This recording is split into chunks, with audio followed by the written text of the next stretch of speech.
கர்த்தருடைய பரிசுத்த நாமத்திற்கு மகிமை உண்டாவதாக. இந்த நாளிலும் நம்முடைய தியானத்திற்கு ஆதாரமாக ஏசாயா தீர்க்கதரிசியின் புத்தகம் 40ஆம் அத்தியாயத்திலே 28 31 வரை வாசிக்க கேட்போம். பூமியின் கடையாந்திரங்களை சிருஷ்டித்த கர்த்தராகிய அநாதி தேவன் சோர்ந்து போவதும் இல்லை, இளைப்படைவதும் இல்லை. இதை நீ அறியாயோ? இதை நீ கேட்டதில்லையோ? அவருடைய புத்தி ஆராய்ந்து முடியாதது. சோர்ந்து போகிறவனுக்கு அவர் பலன் கொடுத்து சத்துவம் இல்லாதவனுக்கு சத்துவத்தை பெருக பண்ணுகிறார். இளைஞர் இளைப்படைந்து சோர்ந்து போவார்கள், வாலிபரும் இடறி விழுவார்கள். கர்த்தருக்கு காத்திருக்கிறவர்களோ புது பலன் அடைந்து கழுகுகளைப் போல் செட்டைகளை அடித்து எழும்புவார்கள். அவர்கள் ஓடினாலும் இளைப்படையார்கள், நடந்தாலும் சோர்ந்து போகார்கள். ஒரு நிமிடம் நம்முடைய கண்களை மூடி கர்த்தரை நோக்கி பார்ப்போம். நல்ல தகப்பனே, நாங்கள் உம்மை நன்றியோடு கூட துதிக்கிறோம். இந்த வசனங்கள் மூலமாக கர்த்தர் இந்த நாளில் எங்களோடு கூட நீர் பேசும்படியாக நாங்கள் ஜெபிக்கிறோம். பேசுகிறவர் நீங்கள் அல்ல, பரிசுத்த ஆவியானவர் என்று சொன்ன அந்த வேத வசனத்தை நாங்கள் விசுவாசிக்கிறோம். ஆண்டவரே, அடியானை மறைத்து தகப்பனே நீர் வெளிப்படும்படியாய் ஜெபிக்கிறோம்.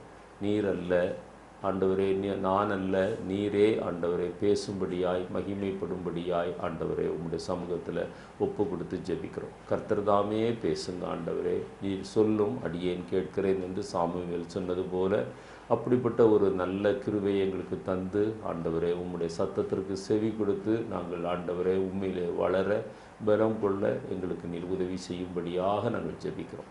தாழ்த்துகிறோம், வெறுமையாக்குகிறோம். இயேசு கிறிஸ்துவின் வெளியேறப்பெற்ற நாமத்தில் ஜெபிக்கிறோம். ஜெபங்கேளும் ஜீவனுள்ள எங்கள் நல்ல பிதாவே, ஆமென். இந்த நாளிலும் மனச்சோர்வு அல்லது டிப்ரெஷன் என்கிற தலைப்பிலே உங்களோடு கூட பேசும்படியாக ஆவியானவர் என்னுடைய உள்ளத்திலே ஏவினார். நான் வாசித்த வசனத்திலே அந்த 28வது வசனத்தில் ஆண்டவராகிய தேவனாகிய கர்த்தரை குறித்து சொல்லும்போது அவர் சோர்ந்து போவதில்லை, அவர் இளைப்படைவதில்லை என்று சொல்லுகிறார். 29வது வசனத்தில் சோர்ந்து போகிற ஒரு மனிதனுக்கு அவர் பலம் கொடுக்கிற தேவன் என்று வாசிக்கிறோம். சத்துவம் இல்லாதவனுக்கு சத்துவத்தை கொடுக்கிறார் என்று வாசிக்கிறோம். 31வது வசனத்தில் சோர்ந்து போகிற நிலைமை நம்முடைய வாழ்க்கையில் இருந்தாலும் கர்த்தருடைய சமூகத்தில் காத்திருந்து ஜெபிக்கும்போது அந்த சோர்வை நாம் மேற்கொள்ள முடியும் என்று ஆலோசனையும் சொல்லப்பட்டிருக்கிறது. இந்த நாளிலே வேதத்திலிருந்து சில சம்பவங்கள் அல்லது சில நபர்களை உங்களுக்கு முன்பாக சுட்டி காட்டி அல்லது சில காரணங்களை சுட்டி காட்டி ஏன் மனிதனுடைய வாழ்க்கையில் சோர்வு வருகிறது, அந்த சோர்வை நாம் மேற்கொள்வதற்கு என்ன செய்ய வேண்டும், அல்லது இந்த சோர்வுக்குரிய காரணங்கள் என்ன என்பதை குறித்து ஆராய்வதற்கு கர்த்தர் நமக்கு உதவி செய்வாராக.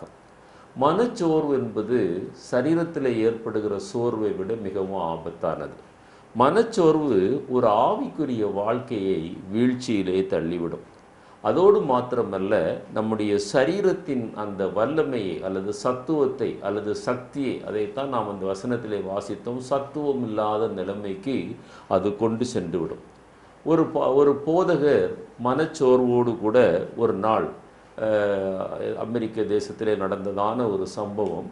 அவர் வீதியிலே நடந்து போய் கொண்டிருந்தாராம். அவர் செல்லும்போது அங்கு ஃபினரல் ஹோம்ஸ் நிறைய இருக்கும். அதாவது இறந்து போனவர்களை நல்ல மரியாதைக்குரிய நிலைமையிலே அடக்கம் பண்ணி கொடுப்பதற்கு அதை தொழிலாக அங்கே அநேகர் வைத்திருக்கிறார்கள். நானே அதை பார்த்திருக்கிறேன். ஃபினரல் ஹோம்ஸ் என்று அதை போட்டிருப்பார்கள். அங்கே ஒரு போர்டு காணப்படுகிறது. ஏன் நீ நடைபணமாக நடந்து கொண்டிருக்கிறாய்? உள்ளே வாங்க, நாங்கள் $69 50 சென்ட்டுக்கு ஒரு நல்ல அடக்க ஆராதனையை உங்களுக்கு செய்கிறோம் என்று சொல்லி அங்கே ஒரு விளம்பர பலகையில் இப்படியாய் எழுதப்பட்டதை வாசித்த பிறகுதான் அவர் தன்னுடைய வாழ்க்கையில் இருந்த அந்த சோர்வு தன்னை எவ்வளவாய் அடிமைத்தனத்திற்குள்ளாய் கொண்டு போனது என்பதை உணர்ந்தார் என்று அவர் அதை சாட்சியாக சொல்லியிருக்கிறார். சோர்வு சாத்தானுடைய ஒரு ஆயுதம் என்பதை நன்றாக விளங்கி கொள்ள வேண்டும். குறிப்பாக மனச்சோர்வு, நான் சரீர சோர்வை பற்றி நான் பேசவில்லை, மனச்சோர்வு சொல்லுகிறேன். இது இந்த சாத்தானுடைய ஒரு வல்லமையான ஒரு ஆயுதம். ஆங்கிலத்திலே நாம் டிப்ரெஷன் என்று சொல்லுகிறோம். இந்த சோர்வை நாம் கடிந்து கொள்ள வேண்டும் அல்லது நம்மை விட்டு முற்றிலுமாக அகற்ற வேண்டும். இதிலே நாம் சோர்ந்து போவோமேயானால் அல்லது சோம்பலாக இருப்போமேயானால் நம்முடைய ஆவிக்குரிய ஜீவியம் நிச்சயமாக நஷ்டப்பட்டுவிடும். ஸோ இந்த நாட்களிலே சோர்வை உண்டாக்குற காரியங்கள் என்ன, அல்லது வேதத்திலே உள்ள வேதாகம புருஷர்களுடைய வாழ்க்கையிலே சோர்வுகள் எப்படி ஏற்பட்டது, நாம் அதை எப்படி மேற்கொள்வது என்று 3 முக்கியமான கருத்துக்களை மனதிலே வைத்து நான் உங்களோடு கூட பேச விரும்புகிறேன். அநேக தரம் நமக்கு நாமே எதிரிகளாக மாறிவிடுவோம். நாமே சோர்வடைவதற்கு தக்கதான காரியங்களை செய்து விடுவோம். சில சமயங்களிலே நம்முடைய வீட்டு சூழ்நிலை நமக்கு சோர்வை உண்டாக்கும். இதைத்தான் நாம் முதல் காரியமாக பார்க்க போகிறோம். அதைத்தான் ஆண்டவராய் இயேசு கிறிஸ்து சொன்னார், உன் வீட்டாரே உனக்கு சத்துருக்களாக இருக்கிறார்கள் என்று. நாம் சிலருடைய குடும்பத்திலே பிள்ளைகள் இல்லாதபடியினாலே சோர்வடைந்திருக்கிறார்கள். சிலருடைய குடும்பத்திலே பிள்ளைகளாலே சோர்வடைந்திருக்கிறார்கள். ஆதியாகமம் 26ஆம் அத்தியாயத்திலே 34-35 வசனங்களை நாம் வாசிக்கும்போது, ஏசாவினுடைய மனைவிகளால், ஏசா தன்னுடைய பெற்றோருக்கு விருப்பம் இல்லாத 2 ஸ்திரீகளை அவன் திருமணம் பண்ணுகிறதாக நாம் பார்க்கிறோம். வாசியம் அந்த வசனங்களை. ஏசா 40 வயதான போது ஏத்தியனான பெரேரியினுடைய குமாரத்தியாகிய யூதித்தியையும் ஏத்தியனான எலோனுடைய குமாரத்தியாகிய பஸ்மாத்தையும் விவாகம் பண்ணினான்.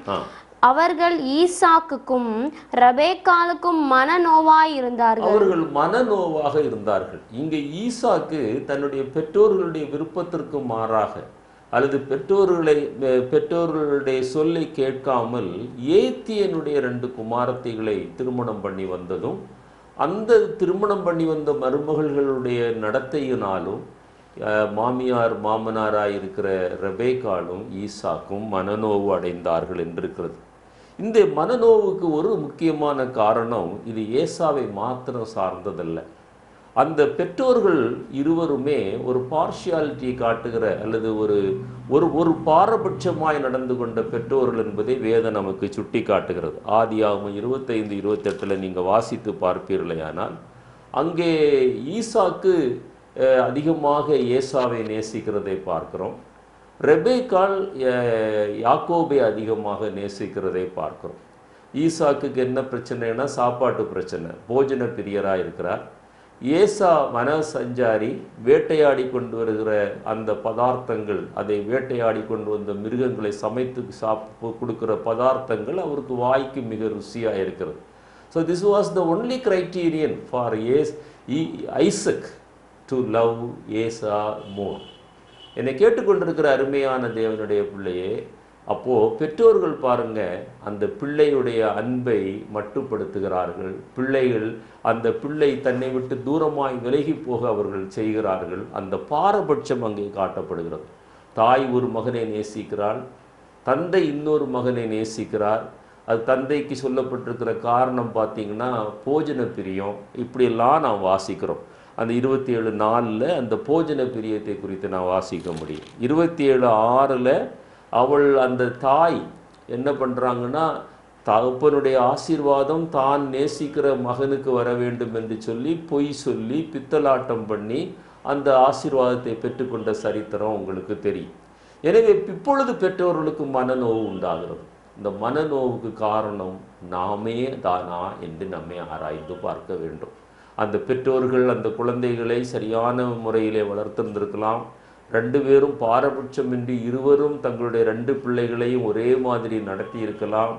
அப்படி ஒருவேளை நடத்தி இருந்தால் ஏசா அப்படிப்பட்ட தவறான காரியங்களை செய்திருக்க வாய்ப்பில்லாமல் இருந்திருக்கலாம்.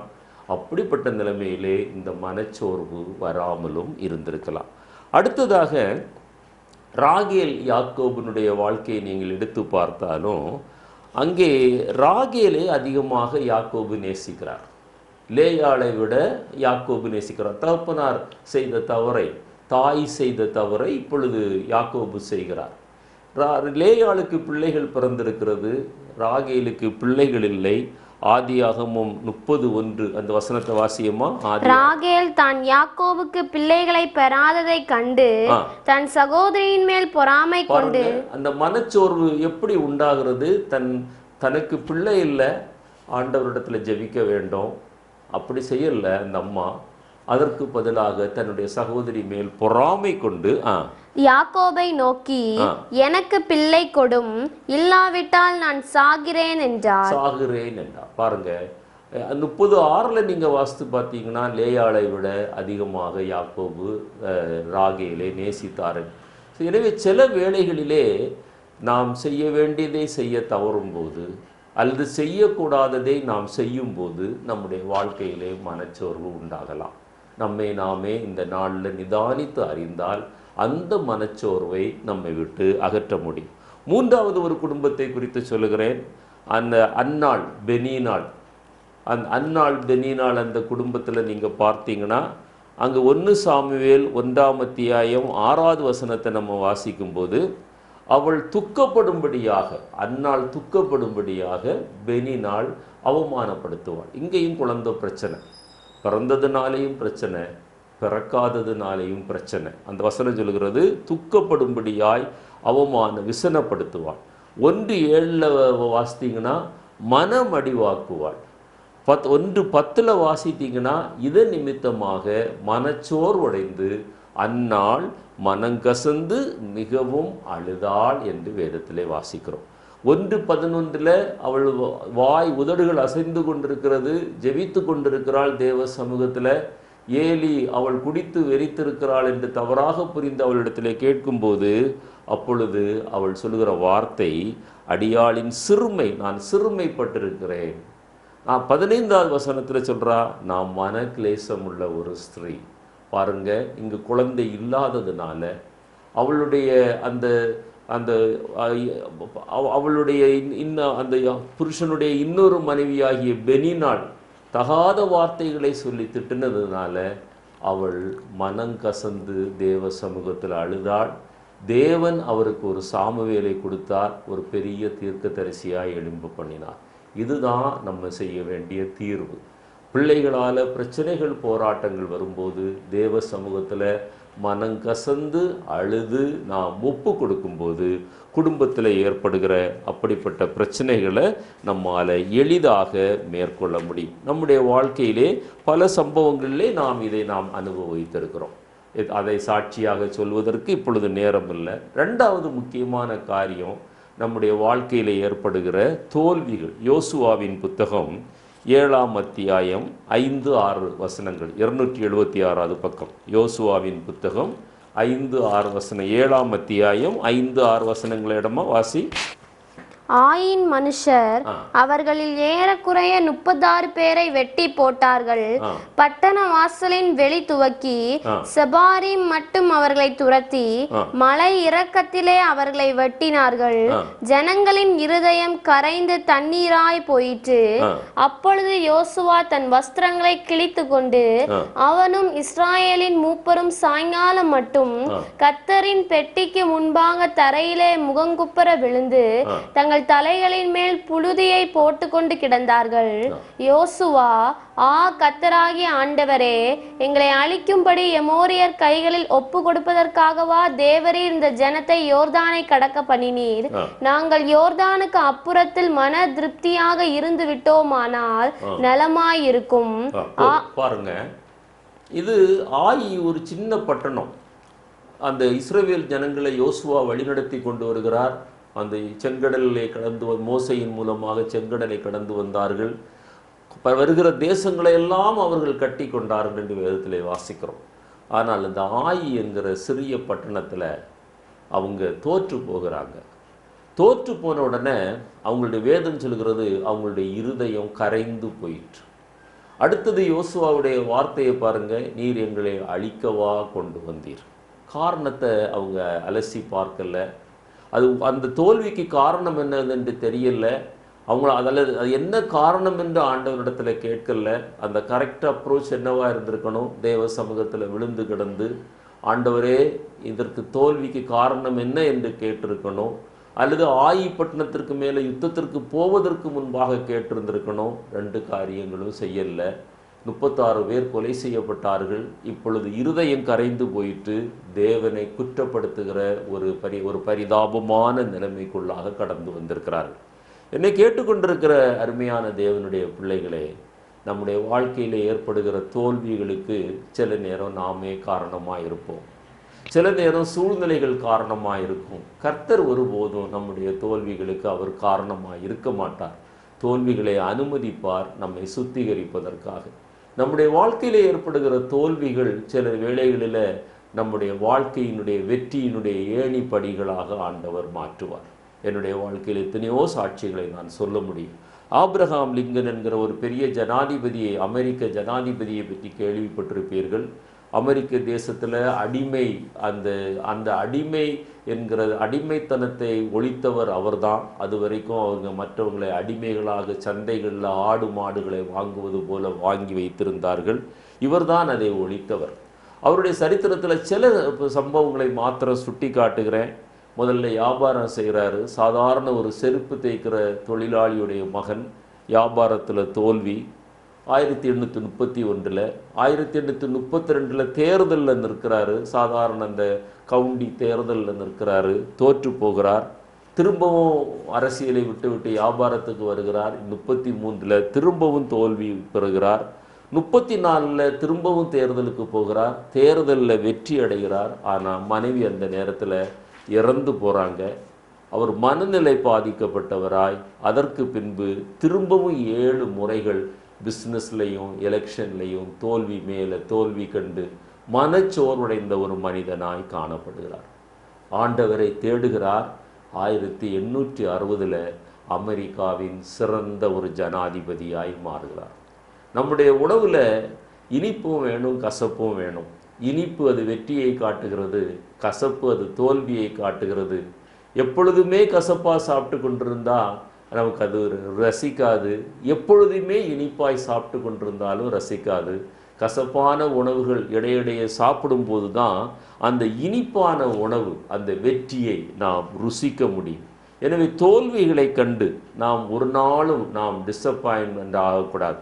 அந்த தேவனினுடைய இடைப்படுதல் தான் நம்முடைய வாழ்க்கையில் வரக்கூடிய டிசப்பாயின்மெண்ட்ஸ் நன்றாக விளங்கி கொள்ளுங்க.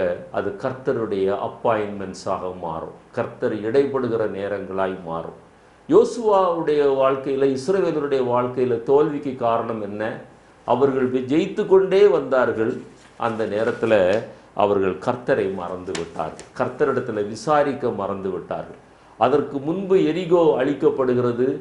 ஆகான் அங்கிருந்து சாபத்தீடானதை எடுத்து ஒழித்து வைத்திருக்கிறான். அதன் நிமித்தம்தான் தோல்வி ஏற்பட்டது. அதை அவர்கள் உணரவில்லை. மாறாக எங்களை அழிக்கவா கொண்டு வந்தீர் என்று கேட்கிறார். எங்களை அழிக்கவா? அவர்களுடைய இருதயம் கரைந்து போயிட்டு என்று வாசிக்கிறீர்கள். அதற்கு ஒரு காரணம் அந்த ஓவர் கான்ஃபிடன்ஸ், அல்லது வெற்றி மேலே வெற்றி பெற்றுக்கொண்டு வெற்றி நடை வந்ததுனால இது சாதாரண ஒரு பட்டணம் தானே, சாதாரண ஒரு இடம் தானே, வெகு எளிதாக வென்று விடலாம் என்று நினைத்தாங்க. இது பாருங்க, இதே ஆவிக்குரிய வாழ்க்கையிலும் சரி, சரீரப்பிரகாரமான வாழ்க்கையிலும் சரி, இந்த ப்ரைடு அல்லது பெருமை என்பது நம்முடைய தலைக்கு அது ஒரு நாளும் போகக்கூடாது. அதே நேரத்தில் தோல்வி என்பது அல்லது மனச்சோர்வு ஒரு நாளும் நம்முடைய இருதயத்திற்குள்ளேயும் போகக்கூடாது. இதுதான் நம்முடைய வாழ்க்கையில் நம்ம கடைபிடிக்க வேண்டிய நெய்திகள். பெருமையில் அகந்தை வரக்கூடாது, நம்ம மேட்டிமை வரக்கூடாது. சோர்ந்து தோல்விகள் வரும்போது இருதயத்தில் நீங்களும் நானும் சோர்வடையக்கூடாது. பிறகுதான் யோசுவா தன்னுடைய தோல்விக்கு காரணத்தை ஆராய்ந்து அறிகிறார். தேவன் அவரோடு கூட தொடர்ந்து இடைபடுகிறார். யோசுவா 7ஆம் அத்தியாயம் 6 9 வரை வாசிக்கும் போது தோல்விக்கான காரணத்தை அவர் அறிந்து கொள்கிறார். அப்பொழுது யோசுவாவை தேவன் மன்னிக்கிறார். அவருடைய மன்னித்து காரணத்தை கூறும்போது தான் யோசுவா மாற்று திட்டம் போட்டு அதற்கு பிறகு அவர் வெற்றி அடைகிறார் என்று யோசுவாவின் புத்தகம் 7ஆம் அத்தியாயத்திலே அந்த ஆயிப்பட்டினத்தில் தோல்வி எப்படி ஏற்பட்டது, அந்த தோல்வியை எப்படி மேற்கொண்டார்கள், எப்படி அந்த மனச்சோர்விலிருந்து வெளியிலே வந்தார்கள் என்று நீங்களும் நானும் பார்க்க முடியும். என்னை கேட்டுக்கொண்டிருக்கிற அருமையான தேவனுடைய பிள்ளையே, நம்முடைய வாழ்க்கையிலும் மனச்சோர்வு வரும்போது நாம் அதற்கு காரணமா, நாம் செய்த சில காரியங்கள், பேசின வார்த்தைகள் அதற்கு காரணமா என்று நம்மை நாமே அலசி பார்க்க வேண்டும்.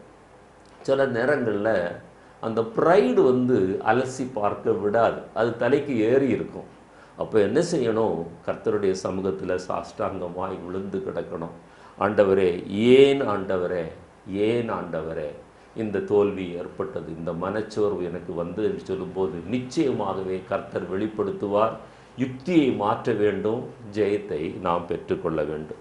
இப்படியாக அந்த நாளில் அவர்கள் அந்த ஆயி பட்டணத்தை அவர்கள் ஜெயித்தார்கள் என்று வேதத்திலே வாசிக்கிறோம். மூன்றாவதாக நகோமியினுடைய வாழ்க்கையை நான் உங்களுக்கு சுட்டி காட்ட விரும்புகிறேன். ரூத்தினுடைய புத்தகம் 1ஆம் அத்தியாயம் 13வது வசனத்தை வாசியுமா? ரூத்தினுடைய புத்தகம் 1ஆம் அத்தியாயம் 13வது வசனம் நான் வாசிக்கிறேன். அல்லது அவர்கள் பெரியவர்களாகும் மட்டும் புருஷருக்கு வாழ்க்கைப்படாதபடிக்கு நீங்கள் பொறுத்திருப்பீர்களோ? அது கூடாது. என் மக்களே, கர்த்தருடைய கை எனக்கு விரோதமாய் இருக்கிறதினால். இந்த அம்மா என்ன சொல்றாங்க? இவங்க பெத்லேகேமை விட்டு மோவாபிய தேசத்துக்கு போனதை தப்பென்று உணரவில்லை. தேவ சமூகத்தை விட்டு போனதை அவர்கள் உணரவில்லை. தேவ சித்தத்திற்கு மாறாக போனதை உணரல. அந்த அம்மா என்ன சொல்றாங்க? கர்த்தருடைய கை எனக்கு விரோதமாக இருக்கிறது. அப்படி அந்த ஃபுல் டிப்ரெஷன்ல இப்போ அந்த அம்மா இருக்கிறாங்க. நகோமி இன்பமானவள் என்கிற பேர், அந்த இன்பமே இல்லாத வார்த்தைகள் தான் அந்த அம்மாவுடைய டெஸ்டிமனியாக இருக்குது. கர்த்தருடைய கை எனக்கு விரோதமாக இருக்கிறது. உங்கள் நிமித்தம் வாசியமா உங்கள் நிமித்தம் எனக்கு மிகுந்த விசனம் இருக்கிறது என்றார். மிகுந்த விசனம், நான் மிகுந்த மனச்சோர்வா இருக்கிறேன். காரணம் யார்? காரணம் யார்? தேவ சமூகத்தை விட்டு, தேவ ஜனத்தை விட்டு தூரமாய் விலகி போய் அந்நிய தேசத்துல குடி புகுந்து அந்நிய தேசத்து பெண்களை தன்னுடைய மருமக்களாய் எடுத்துக்கொண்டு இப்போ அந்த அம்மா சொல்றாங்க, கர்த்தருடைய கை எனக்கு விரோதமாய் இருக்கிறது. இப்போ அந்த மருமக்களை குறித்து எனக்கு மிகுந்த விசனமாக இருக்கிறது. கணவனை இழந்து 2 மகன்களை இழந்து விதவையாக 2 விதவைகளோடு கூட நின்று கொண்டு இந்த வார்த்தைகளை சொல்றாங்க, எனக்கு மிகுந்த விசனமாக இருக்கிறது. 20வது வசனத்தை வாசி. அதற்கு அவள், நீங்கள் என்னை நகோமி என்று சொல்லாமல் மாறாள் என்று சொல்லுங்கள். சர்வ வல்லவர் எனக்கு மிகுந்த கசப்பை கட்டளையிட்டார். நகோமி என்றால் இன்பமானவள், மாறாள் என்றால் கசப்பானவள். இப்போ இந்த அம்மா சொல்றாங்க, இந்த நகோமின்னு சொல்லாதீங்க, மாறாள்னு சொல்லுங்க. கர்த்தர் எனக்கு மிகுந்த கசப்பை கட்டளையிட்டார். கசப்பை இவங்க வாங்கி கொண்டேன் என்று உணரவே இல்லை. கர்த்தர் எனக்கு மிகுந்த கசப்பை கட்டளையிட்டார். 21வது வசனத்தை வாசியுமா? நான் நிறைவுள்ளவளாய் போனேன், கர்த்தர் என்னை வெறுமையாய் திரும்பி வர பண்ணினார். இந்த அம்மா போகும்போது வெறுமையா போறாங்க. தேவ சமூகத்தை விட்டு உதறி தள்ளி விட்டு இவங்க உலக பிரகாரமான நன்மைக்காக இவங்க மோவாபிய தேசத்திற்கு போனாங்க. இப்போ என்ன சொல்றாங்க? நிறைவுள்ளவளாய் போனேன், கர்த்தர் என்னை வெறுமையாய் திரும்ப பண்ணினார். தொடர்ந்து நீங்க வாசிக்கும் போது, கர்த்தர் என்னை சிறுமைப்படுத்தி சர்வ வல்லவர் என்னை கிளேசப்படுத்தி இருக்கிறார். விசனமா இருக்குன்னு சொல்றாங்க, கசப்பா இருக்குதுன்னு சொல்றாங்க, இப்போ கிளேசமா இருக்கிறதுன்னு சொல்றாங்க, வெறுமையா இருக்குதுன்னு சொல்றாங்க. நீங்கள் என்னை இந்த சூழ்நிலையில எப்படி நகோமி என்று அழைக்கப்படும்? நம்ம ஊர்ல அர்த்தம் இல்லாமல் பெயர் வைப்பது வழக்கம். ஆனால் அந்த தேசங்களில் அர்த்தத்தோடு பெயர் வைக்கிறது வழக்கம். அப்போ இன்பமானவள் என்று என்னை எப்படி நீங்கள் அழைக்க முடியும் ஐயா? நான் வெறுமையாக இருக்கிறேன், நிறைவுள்ளவளாய் போனேன், வெறுமையாய் வந்தேன், மிகுந்த விசனத்தோடு இருக்கிறேன், கிளேசப்படுத்தி இருக்கிறேன், கர்த்தருக்கு கிளேசத்தில் இருக்கிறேன், கர்த்தருடைய கை எனக்கு விரோதமாக இருக்கிறது என்றெல்லாம் சொல்லும்போது தன்னுடைய தவறை அவங்கள் உணர்ந்து கொள்ளவில்லை. ஆனாலும் தேவன் கிருபையாக அவர்களை மன்னித்து அந்த அம்மாவை மறந்து அந்த ரூத்தின் மூலமாக ஆண்டவருடைய சந்ததியில் அந்த அம்மா முற்பாட்டியாக மாற வைத்து போவாசோடு திருமணம் நடந்து ஒரு பெரிய ஆசீர்வாதத்தை ஆண்டவர் கொடுக்கிறத நம்ம ரூத்தின் புத்தகத்தில் நம்ம வாசிக்கிறோம். என்னை கேட்டுக்கொண்டிருக்கிற அருமையான தேவனுடைய பிள்ளை, இது போன்ற நிலைமையில மனச்சோர்வுல நாம் புலம்பிக் கொண்டிருக்கிறோமா? நான் நிறைவுள்ளவளாக இருந்தேன், இப்போ வெறுமையாக இருக்கிறேன். கர்த்தருடைய கை எனக்கு விரோதமாக இருக்கிறது, என்னை கிளேசப்படுத்தி இருக்கிறார், நான் விசனத்தோடு இருக்கிறேன். காரணம் யார்? காரணம் யார் என்று பார்க்காமல் நீங்களும் நானும் கர்த்தரை குற்றப்படுத்துகிறவர்களாய் குறை சொல்கிறவர்களாய் இராமல் நாமே ஆராய்ந்து பார்த்தால் இந்த மனச்சோர்விலிருந்து வெளியில் வந்துடலாம். அந்த மனச்சோர்வு நம்முடைய ஆவிக்குரிய வாழ்க்கையை நஷ்டப்படுத்தி விடும். அது ஒரு நடைப்பணமான ஒரு அனுபவம். அதை விட்டு நாம் வெளியே வர வேண்டும். நான் ஆரம்பத்தில் சொன்னேனே, ஏன் அரைப்பணமாய் நடந்து கொண்டிருக்கிறாய்? நீ உள்ளே வா, நாங்கள் உங்களுக்கு முழு அடக்க ஆராதனையை அழகாக செய்கிறோம் என்று அங்கே ஒரு விளம்பர பலகையிலே தொங்கிக் கொண்டிருக்கிறது. நம்முடைய கண்களுக்கு முன்பாக தொங்க வேண்டும். நான்காவதாக தீங்கு நாட்கள் அல்லது ஆபத்து காலம் வரும்போது நீதிமொழிகள் 24ஆம் அத்தியாயம் 10வது வசனத்துல ஆபத்து நாட்கள் வரும்போது ஆபத்து காலத்துல நீங்களும் நானும் சோர்ந்து போகக்கூடாது. இயற்கையினால ஆபத்துல வரலாம், அல்லது பிரயாணங்கள்ல ஆபத்து வரலாம், அல்லது விஷ ஜந்துக்களால ஆபத்து வரலாம், எதிரிகளால் ஆபத்து வரலாம். ஆபத்து என்று வராத ஒரு சூழ்நிலை ஒரு மனிதனுடைய வாழ்க்கையில இராதுன்னு நம்ம சொல்லவே முடியாது. ஏதாவது ஒரு வகையில ஒரு ஆபத்து வரலாம்.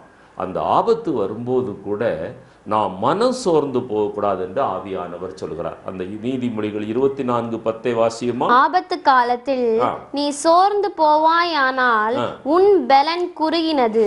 பாருங்க, அப்படி நம்முடைய ஆயுசு நாட்களை நம்ம குறுகி செல்ல வேண்டாம். 2005ஆம் ஆண்டு என்னுடைய 50வது பிறந்த நாள். நான் ஒரு மாடியிலிருந்து கீழே தவறி விழுகிறேன்.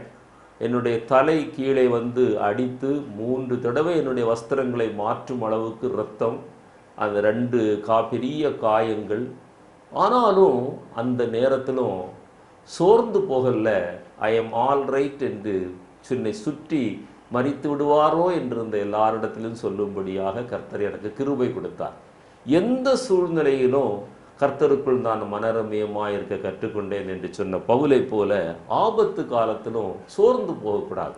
தாவீதினுடைய வாழ்க்கையை பாருங்க, சிக்லாகின் அனுபவத்தை நீங்க பாருங்க. எல்லாவற்றையும் இழந்தார். மனைவியை இழந்தார், பிள்ளைகளை இழந்தார், தன்னோடு கூட இருந்தவர்களை இழந்தார். அவருடைய ஆடு மாடுகள் எல்லாம் கொண்டு போகப்பட்டது. வேதம் சொல்லுகிறது அதை தீக்கிரையாக்கி விட்டு சென்றார்கள். ஆனால் தாவீதை பற்றி 1 சாமுவேல் 30ஆம் அத்தியாயத்தில் முதல் 20 வசனங்களை வாசித்து பாருங்கள். அங்கே எழுதப்பட்டிருக்கிறது, தாவீது கர்த்தருக்குள் தன்னை திடப்படுத்தி கொண்டு கர்த்தரிடத்திலே விசாரித்தார் என்று வேதத்திலே வாசிக்கிறோம். முதல்ல திடப்படுத்துறாரு, அடுத்தது கர்த்தரிடத்துல விசாரிக்கிறாரு. அவர்களை பின்தொடர்ந்து போகலாமா என்று சொல்கிறார். ஆண்டவர் வழி காட்டுவதற்கு ஒரு மனிதனை இங்கே ஆயத்தம் பண்ணுகிறார். அந்த டீட்டெயில்ஸ்க்கெல்லாம் நான் இப்போ போக விரும்பல. அவரை தான் இழந்து போன எல்லாவற்றையும் தாவீது மீட்டு கொண்டான் என்று வேதத்திலே வாசிக்கிறோம். ரெபேக்காள் பாருங்க, கற்பத்தில் 2 பிள்ளைகள் இருக்கிறது அவளுக்கு தெரிகிறது, 2 குழந்தை இருக்கிறது தெரிகிறது. தன்னுடைய பிரசவம் எப்படியா இருக்குமோ, இந்த குழந்தைகள் எப்படியா இருக்குமோ என்று ஒரு சலனம் உண்டாகிறது, சோர்வு உண்டாகிறது. வேதம் சொல்கிறது ஆதியாகமம் 25:22 கர்த்தரிடத்தில் அவள் விசாரித்தாள். கர்த்தரிடத்தில் அவள் விசாரித்தாள். அந்த வசனத்தை, அவள் கற்பத்திலே பிள்ளைகள் ஒன்றோடு ஒன்று மோதி கொண்டிருந்தன. அப்பொழுது அவள் இப்படியானால் எனக்கு எப்படியோ என்று சொல்லி கர்த்தரிடத்தில் விசாரிக்கும்படி போனாள். கர்த்தரிடத்தில் விசாரித்தாள். சத்துருக்களால, எதிரிகளால சில நேரத்தில் ஆபத்து வரும். என்னுடைய வாழ்க்கையில் எத்தனையோ நான் அதை அனுபவித்திருக்கிறேன். வேலை ஸ்தலத்தில், குடும்பத்தில் அனுபவித்திருக்கிறேன். ஆனால் வந்த போதெல்லாம் தேவ சமூகத்தில் காத்திருந்து ஜெபித்து அதை மேற்கொள்ள கர்த்தர் கிருபை பாராட்டினார். சங்கீதக்காரர் எத்தனையோ சங்கீதங்களில் சொல்வார், என் எதிராளிகளின் நிமித்தம் என்னை செவ்வையான பாதையில் நடத்தும். எனவே நம்முடைய வாழ்க்கையில் தீங்கு நாட்கள் வரலாம், ஆபத்து காலங்கள் வரலாம், எதிராளிகள் நமக்கு விரோதமாக கிரியை செய்யலாம். ஒன்றை மாத்திரம் மறந்து விடாதீங்க அருமையான தேவனுடைய பிள்ளைகளே, கர்த்தரிடத்தில் அந்த நேரங்களில் நீங்களும் நானும் விசாரிக்க வேண்டும். விசாரித்து கர்த்தர் என்ன சொல்கிறாரோ அதன்படி நடப்பதற்கு கற்றுக்கொள்ள வேண்டும். அடுத்ததாக 5ஆவதாக எதிரிகளுடைய மிரட்டல். அந்த எதிரிகள் சில நேரத்தில் நம்மளை மிரட்டி கொண்டே இருப்பாங்க. அந்த மிரட்டுகிறதுனால நமக்கு ஒரு சோர்வை பிசாசு கொண்டு வந்துடுவான். அதற்கு கிளாசிக்கல் எக்ஸாம்பிள் யாருன்னா, அவ்வளவு வல்லமையாய் தேவ சமூகத்தில் பயன்பட்டவர், அக்கினியை வரவழைத்தவர், அக்கினி ரதங்களால் எடுத்து கொள்ளப்பட்டவர், ஆண்டவராய் இயேசு கிறிஸ்துவோடு கூட மறுரூபமனையில் காணப்பட்டவர். அந்த எலியாவுக்கே மனச்சோர்வு வந்ததென்று 1 ராஜாக்கள் 19ஆம் அத்தியாயம் 3-5 வசனங்களை நம்ம வாசிக்கும் போது அவர் மனச்சோர்வு வந்து ஒரு சூறை செடிக்குள்ளே போய் உட்கார்ந்துருக்கிறார். இதே மாதிரி இன்னொரு தீர்க்கதரிசிக்கு மனச்சோர்வு வந்தது. அந்த யோனாவுக்கு மனச்சோர்வு வந்த நேரத்தில் அவர் போய் ஒரு ஆமணக்கு செடிக்கு கீழே போய் உட்கார்ந்துட்டார். இது ஜூனிப்பர், அது கோடு, 2 வித்தியாசமான செடிகளுக்கு கீழே 2 தீர்க்கதரிசிகள் மனச்சோர்வு அடைந்து அவர்கள் போய் உட்கார்ந்தார்கள் என்று வேதம் நமக்கு சுட்டி காட்டுகிறது. அவ்வளவு பெரிய தீர்க்கதரிசிக்கே மனச்சோர்வு வந்ததே, நமக்கு அப்போ வருவது சாதாரணம் தானே என்று எண்ண வேண்டாம். மனச்சோர்வு வருவது இயற்கை, அதை மேற்கொள்வது ஒரு தேவனுடைய பிள்ளையுடைய இயல்பாக மாற வேண்டும் என்பதற்காகத்தான் அவர் அதை எழுதி வைத்திருக்கிறார். எலியாவுடைய வாழ்க்கையை எடுங்க. இந்த மனச்சோர்வுக்கு ஒரு காரணம் என்ன தெரியுமா? அவருடைய வாழ்க்கையில் இருந்த சுய பரிதாபம், அவருடைய வாழ்க்கையில் இருந்த சுய பிரஸ்தாபம். எசபேல் நான் உன்னுடைய ஜீவனை எடுத்துருவேன்னு சொல்றா. ஆனா அந்த நேரத்துல அதுவரைக்கும் வைராக்கியமா இருந்தார். கர்த்தரை அந்த நேரத்துல நம்ப அவர் மறுக்கிறார். கர்த்தரை நம்பவில்லை. 450 பாகால் தீர்க்கதரிசிகளை ஒருவராயிருந்து அழிக்க முடிந்தவர், எத்தனையோ அடையாளங்களை அற்புதங்களை செய்தவர். அவர் ஜெபித்தால் மழை வந்தது, அவர் ஜெபித்தால் மழை நின்றது. ஆனாலும் அவருக்கு மனச்சோர்வு வந்த நேரத்துல சாசு அந்த வல்லமையான ஆயுதத்தை பயன்படுத்தி அவ்வளவு வல்லமையான தீர்க்கதரிசியை வீழ்த்த அவர் முடிந்த நேரத்துல அவர் கர்த்தரை தேடவில்லை. அவருடைய சுய பிரஸ்தாபம், அவருடைய அறிக்கை என்ன சொல்கிறது? நான் ஒருவன் மாத்திரம் இருக்கிறேன் என்று சொல்கிறார். ஆனால் ஆண்டவர் என்ன சொல்றாரு? பாகாலுக்கு முழங்கால் படாத 7000 பேர்களை நான் இன்னும் வைத்திருக்கிறேன். இன்றைக்கும் அநேகர் மனச்சோர்வடைவதற்கு காரணம் இதுதான். நான் என்று சொல்கிறவங்க அவர்களுடைய வேகம் அதிகமாக இருக்கும். ஏணிப்படியில் 2-3 படிகளை ஒன்றாக தாண்டி செல்வது போல இருக்கும். உச்சக்கட்டத்தில் செல்வார்கள். ஆனால் ஒரு பாதிப்பு வரும்போது அவர்கள் மனச்சோர்வடைந்து அவர்கள் பின் போகிற ஒரு நிலைமையை நாம் பார்க்க முடியும். ஒரு கதையை சொல்கிறேன். ஒரு பூனைக்கு ஒரு எலி பயந்துதான். உடனே அந்த எலி போய் ஒரு ஒரு ஒரு மாய வித்தைக்காரனிடத்தில் இந்த பூனை என்னை துரத்தி கொண்டே இருக்கிறது, எனவே எனக்கு ஏதாவது நீ செய்ய வேண்டும் என்று சொன்ன உடனே மாய வித்தைக்காரன் அந்த எலியை பூனையாக மாற்றினானா. இப்போது பூனையை நாய்க்கு பயப்படுகிறது. மாய வித்தைக்காரன் திரும்பவும் உதவி செய்கிறான், அதை நாயாக மாற்றானா. இப்பொழுது நாய் புலிக்கு பயப்படுதான், உடனே புலியாக மாற்றினானா. இப்பொழுது வேட்டைக்காரனுக்கு அந்த புலி பயப்பட ஆரம்பிச்சுதான். அப்போ மாய வித்தைக்காரன் சொன்னானா, நீ எலியாகவே இரு, நான் உன்னை பூனையாக மாற்றினேன், நாயாக மாற்றினேன், புலியாக மாற்றினேன், ஆனால் உன்னுடைய இருதயம் எலியாகவே இருக்கிறது என்று சொல்லி. இது ஒரு கதை தான், ஆனால் இதில் ஒரு ஆழமான கருத்து இருக்கிறது. நம்முடைய இருதயத்தின் நினைவுகள் தான், நம்முடைய இருதயத்தில் நம்ம நினைக்கிறது தான் நம்முடைய மனச்சோர்வுக்கு அநேக நாட்கள் காரணமாக இருக்கிறது. நம்முடைய இருதயத்தில் கர்த்தர் என்னோடு கூட இருக்கிறார், எனக்காக அவர் யாவையும் செய்து முடிப்பார். அந்த தாவீது கர்த்தருக்குள் தன்னை திடப்படுத்தி கொண்டது போல நீங்களும் நானும் திடப்படுத்தி கொள்ள கற்றுக்கொள்வோமேயானால் அந்த மனச்சோர்வை விட்டு நாமும் வெளியிலே வருவோம். நம்முடைய வாழ்க்கையில அநேகருடைய மனச்சோர்வை நீங்க பார்ப்பீர்களே, ஆனால் நான் பார்க்கிறேன் அப்படி இல்லாத பிரச்சனைகளுக்காக மனச்சோர்வு அடைவார்கள், எதிர்பார்த்து மனச்சோர்வுகள் அடைவார்கள். அதுவும் ஆங்கிலத்தில் ஒரு பழமொழி சொல்லுவாங்க, when we reach the bridge we will cross the bridge. பிரிட்ஜே வரல, பாலமே இன்னும் வரல, ஆனால் இந்த பாலத்தை எப்படி தாண்டுவது என்று ஆண்டுகளாக, நாட்களாக, மாதங்களாக எண்ணி எண்ணி மனச்சோர்வு அடைகிறவர்கள் உண்டு. அந்த நேரத்தில் அதற்காக நிர்விசாரமாய் இருக்க வேண்டும் என்று நான் சொல்லலை. கர்த்தரை நம்புகிற ஒரு மனிதன் மனச்சோர்வு அடைய மாட்டான். அவன் கர்த்தர் எனக்கு உதவி செய்வார், இக்கட்டு காலத்தில், ஆபத்து காலத்தில், நெருக்கத்தில் எனக்கு உதவி செய்கிற ஒரு ஆண்டவர். ஒரு மனிதனுடைய ஒரு குணாதிசயத்தை நான் வாசித்தேன். அவனுக்கு ஒரு பிரச்சனை வரும்போது என்ன செய்வானா, அந்த பிரச்சனையை எழுதி ஒரு பெட்டியில் அவன் போடுவானா. அந்த பெட்டியுடைய மேலே எழுதியிருக்குமா ஒரீஸ் அல்லது பிரச்சனை, கலக்கங்கள். ஒரு வாரம் கழித்து அந்த பெட்டியை திறந்து அவன் போட்ட அந்த துண்டு தாளை எடுத்து பார்த்தா அதற்கு முன்பாக அந்த பிரச்சனையே மாறி இருக்குமா. எனவே வரப்போகிற பிரச்சனைகளுக்கு இப்பொழுதே கலங்க வேண்டாம். அவன் ஆட்சிக்கு வந்தால் என்ன நடக்கும், இவன் ஆட்சிக்கு வந்தால் என்ன நடக்கும், அந்த சட்டம் வந்தால் என்ன நடக்கும், நாளைக்கு நம்ம தேர்தலில் ஓட்டு போட போகிறோம். என்னை கேட்டுக்கொண்டிருக்கிற அருமையான தேவனுடைய பிள்ளையை, இன்னைக்கு ஏப்ரல் 18 நான் உங்களோடு கூட பேசி கொண்டிருக்கிறேன். யார் வந்தாலும் கர்த்தர் என்னோடு கூட இருக்கிறார். கர்த்தர் எனக்காக யுத்தம் செய்வார், அவர் எனக்காக வழக்காடுவார், எனக்காக அவர் போராடுவார் என்கிற அந்த குணம் நம்முடைய வாழ்க்கையிலே காணப்பட வேண்டும். அப்பொழுது மனச்சோர்வு நம்முடைய வாழ்க்கையிலே வராது. அதற்காக நிர்விசாரமாய் இருக்க வேண்டும் என்று நான் சொல்லவில்லை, ஆயத்தம் இல்லாமல் இருக்க வேண்டும் என்று சொல்லவில்லை. கலங்காதே, திகையாதே, நான் உன் தேவன் என்று சொல்கிறார். ரஷ்யாவில் ஒரு பெரிய கம்யூனிஸ்ட் லீடர், கேள்விப்பட்டிருப்பீங்க. அவர் 8 பெட்ரூம் வச்சுருப்பாராம். 8 பெட்ரூம் எதுக்குன்னு கேட்டிங்கன்னா, அவர் எப்பொழுதுமே அவரை யாராவது கொலை செய்து விடுவார்கள் என்று பயந்து 8 பெட்ரூம் வச்சுருப்பாராம். எந்த பெட்ரூமில் அவர் தூங்க போகிறார் என்பது கடைசி வரை யாருக்கும் தெரியாது. ஏதாவது ஒரு பெட்ரூமில் அவர் தூங்குவார். கடைசியில் அவருடைய முடிவு என்ன?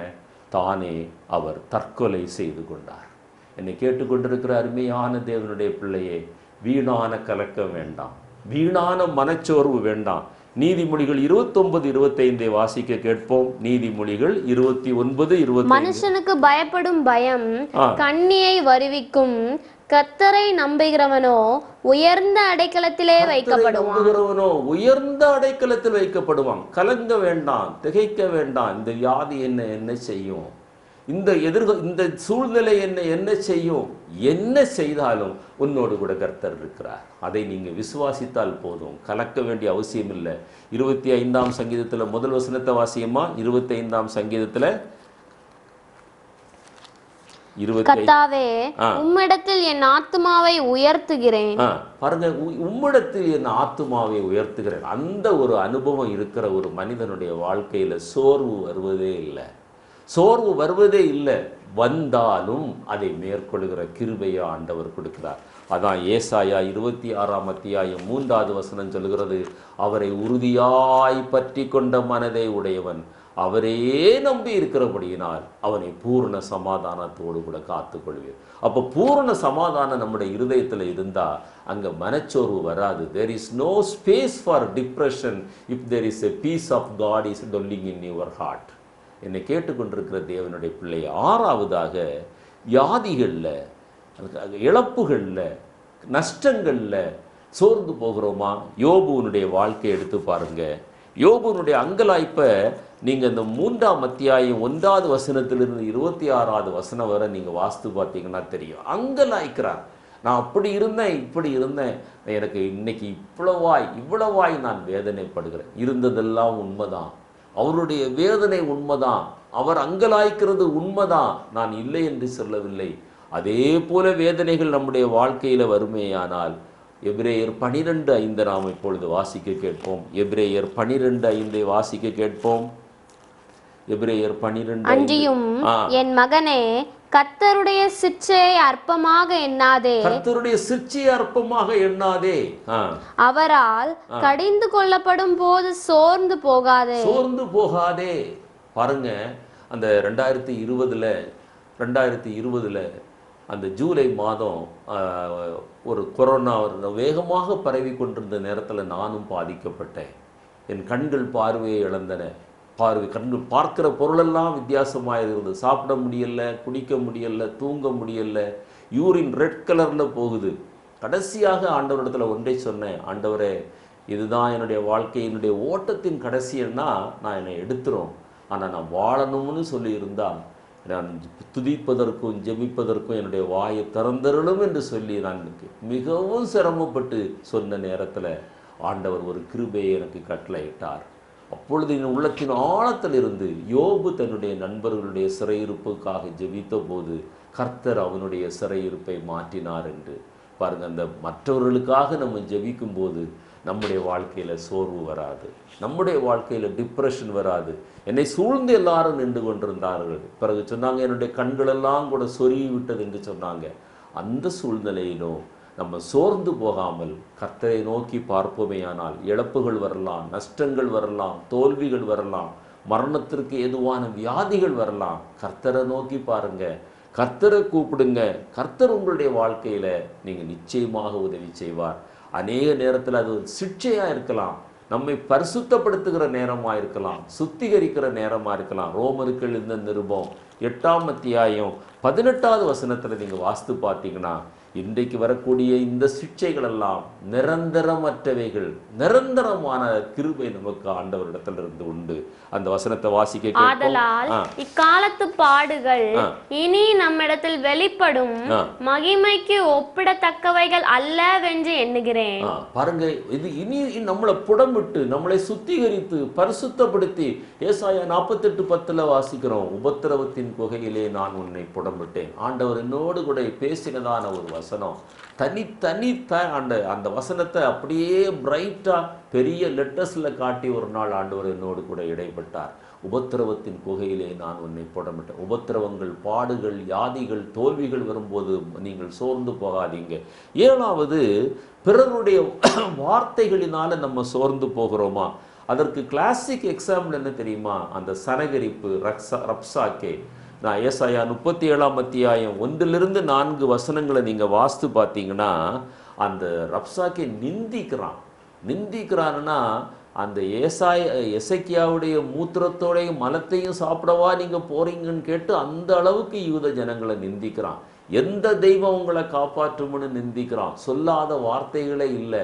அங்கே இருக்கிறவங்க சொல்கிறாங்க, நீர் சீரிய பாசையில் பேசும், ஜனங்களுடைய இருதயம் சோர்ந்து போகும், எங்களுக்கு சீரிய பாசை தெரியும்னு சொல்கிறாங்க. ஆனால் அவன் பிடிவாதமாக யூத பாசையிலே பேசி ஜனங்களுடைய இருதயத்தை கரைய பண்ணுகிறான், ஜனங்களுடைய இருதயத்தை சோர்ந்து போக பண்ணுகிறான். இது ஒரு டெக்னிக் ஆகும். பிசாசனுடைய வல்லமையான ஒரு ஆயுதம். 2 மல்யுத்த வீரர்கள் அவங்க அந்த யுத்தத்தில் அவங்க ஒருவர் தாக்கி அந்த யுத்தத்தை ஆரம்பிப்பதற்கு முன்பாக ஒருவர் அசிங்கமாக பேசுவாங்களாம், கடிந்து பேசுவாங்களாம். அந்த அளவுக்கு ஒரு சைக்கலாஜிக்கல் வார்ஃபேரை அந்த டெரரைஸ் பண்ணிட்டு தான் அதற்கு பிறகு சரீர பிரகாரமாய் தாக்குவார்களாம். சரி, நான் வாசித்திருக்கிறேன். என்னை கேட்டுக்கொண்டிருக்கிற அருமையான தேவனுடைய பிள்ளையே, எசேக்கியா என்ன சொன்னார் தெரியுமா? அந்த நேரத்தில் எசேக்கியா ராஜா என்ன சொன்னாராம்? அவர் அந்த சனகரிப்பு தூசித்த போது எந்த பதிலும் நீங்கள் சொல்ல வேண்டாம் என்று அவர் சொன்னார் என்று வேதத்திலே வாசிக்கிறோம். அதுதான் நம்முடைய மனச்சோர்வு நம்முடைய இருதயத்தில் போகாதபடி ஆண்டவர் பாதுகாக்கிற தூஷண வார்த்தைகள். ஒரு நாள் நான் காரில் வந்து கொண்டிருந்தேன். எனக்கு எதிரே ஒரு கண்ணுக்குட்டி எதிர்பாராத விதமாக நான் சாடி விட்டது. பிரேக் போட்டேன், நிற்கல. கண்ணுக்குட்டிக்கு மேலே அடிபட்டு தான் கார் நின்னது. கண்ணுக்குட்டி தப்பி போய்விட்டது. பின்னால் ஒரு லாயர் வந்தார். அவருடைய வெஹிக்கிள் என்னுடைய காரில் வந்து மோதினது. எனக்கு தான் அதிக நஷ்டம், முன்னாலேயும் நஷ்டம், பின்னாலேயும் நஷ்டம். அவர் முதல்ல இறங்கி வந்த உடனே பல வார்த்தைகளால் என்னை தூஷிக்க ஆரம்பித்தார். பல வார்த்தைகள். நான் காலேஜ் ப்ரொஃபஸர்னு சொன்ன நேரத்தில் எந்த லட்சணத்தில் நீங்கள் பாடம் எடுப்பீங்க, இப்படியெல்லாம் தூஷிக்க ஆரம்பித்தார். எந்த பதிலும் சொல்லாமல் அமைதியாக இருக்க கர்த்தர் எனக்கு உதவி செய்தார். எனவே அதனால அந்த மனச்சோர்வு எனக்கு வரவே இல்லை. என்னை கேட்டுக்கொண்டிருக்கிற அருமையான தேவனுடைய பிள்ளையே, தூஷண வார்த்தைகள் வரும்போது, எதிரிகள் நம்மை தூஷிக்கும் போது நீங்கள் பதில் சொல்லாமல் இருக்க பழகுங்க. பதில் அந்த எசேக்கியா ராஜாவுடைய டெக்னிக்கை நீங்களும் நானும் ஃபாலோ பண்ண வேண்டும். அப்படி ஃபாலோ பண்ணும்போது தான் பெரிய ஒரு கிருபையை ஆண்டவர் தருகிறார். ஏசாயா 36:21 வாசியம்மா. அவர்களோ அவனுக்கு ஒரு வார்த்தையையும் பிரதியுத்தரமாக சொல்லாமல் மௌனமாய் இருந்தார்கள். அவனுக்கு மறு உத்தரவு சொல்ல வேண்டாம் என்று ராஜா கட்டளையிட்டிருந்தான். அப்படி இருக்கும்போது தான் ஆண்டவர் கிரியை செய்ய முடியும். மற்றவர்கள் நம்மை தூஷிக்கும் போது நம்மளும் எதிர் தூஷணம் பண்ணா, அப்படி எத்தனையோ ஒருத்தர் சொல்கிறார், ஒருத்தருக்கு எவ்வளவோ நன்மைகள் செய்தேன், எவ்வளவோ அவருக்கு நன்மைகள் செய்தேன். அவர் ஒரு நாள் என்கிட்ட கேட்டார், உங்களால் தான் இந்தியா ரட்சிக்கப்படலைன்னு சொன்னார்.